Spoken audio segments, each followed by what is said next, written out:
Hello मेरे प्यारे भाइयों, कैसे हो सभी। आशा करता हूँ सभी अच्छे होंगे और आपकी पढ़ाई भी अच्छे तरीके से चल रही होगी। तो मैं आपके लिए आज लेके आ चुका हूँ प्रश्नावली 4.1 class 10th math question number first का 5th question. Question number first किया दिया, जांच कीजिए कि क्या निम्न द्विघात समीकरण है। जांच कीजिए कि क्या निम्न द्विघात समीकरण है। तो द्विघात समीकरण है, ये समीकरण दिया है, ये सरल करके बताएं ये द्विघात है या नहीं। तो द्विघात समीकरण के लिए कंडीशन क्या होती है, द्विघात समीकरण क्या होता है ये जानना जरूरी है। तो द्विघात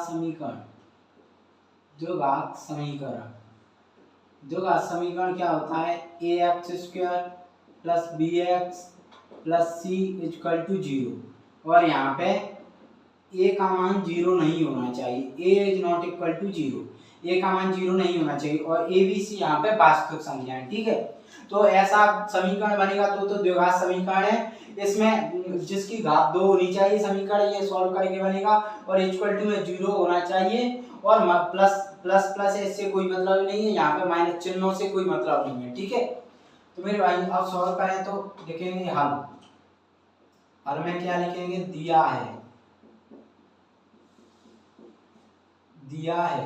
तो दिया है क्या, 2x - 1 x - 3 equal to x plus 5 x - 1।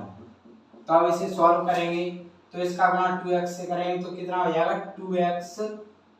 2x से करेंगे तो 2x²। ठीक है, अब 2x का 3 से करेंगे तो माइनस 3 दूनी 6x, ये माइनस x और ये -1 का -3 से तो ये हो जाएगा प्लस का 3, माइनस माइनस प्लस हो जाएगा।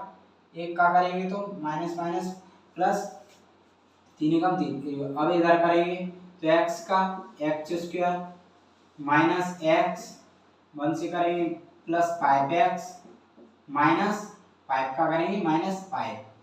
तो अब इसे सॉल्व करेंगे तो 2x² x² को इधर ले आओ, x² माइनस 6x इधर है माइनस x और इधर ले आओ माइनस का x इधर आए तो प्लस का x माइनस 5x हो जाएगा, प्लस का 5x तो माइनस 5x। फिर क्या है इधर, क्या है x वाले हुए, फिर क्या है 3 प्लस 3 इधर आएगा तो ये प्लस का 5 हो जाएगा इक्वल टू 0। अब यहाँ से सॉल्व करें तो ये आएगा प्लस का x², ये क्या आ जाएगा माइनस का 7x हो जाएगा, 7 7 और 5 12 मतलब माइनस का 12x और ये प्लस का x, ये कितना हो जाएगा 5 और 3 8, 5 और 3 मिलकर कितने हो जाएंगे 8। ठीक है, इक्वल टू में 0। तो यहाँ से सॉल्व करेंगे तो x² -12 में से तो -11x, -12 में से क्या -11 प्लस 8 इक्वल टू 0। ये सरल करके ये समीकरण बना तो ये क्या बना है, ax² plus bx plus c equal to 0 इस फॉर्म में बन रहा है। इसकी जैसी फॉर्म में बना है द्विघात समीकरण की जैसी फॉर्म। ऐसा समीकरण दिख रहा है क्योंकि मैंने बताया था घात 2 होनी चाहिए।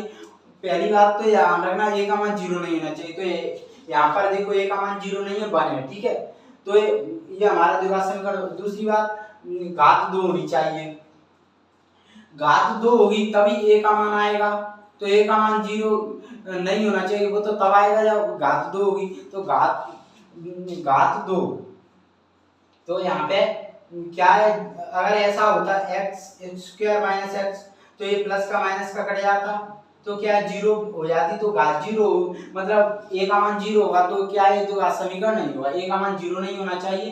तो यहाँ पे a का मान 0 नहीं है। ठीक है, घात 2 है इक्वल टू में 0 है। तो और मैंने बताया था प्लस से कोई मतलब नहीं है, यहाँ पे माइनस है एक जैसा होना चाहिए नहीं।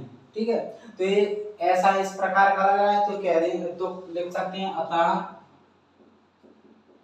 दिया गया समीकरण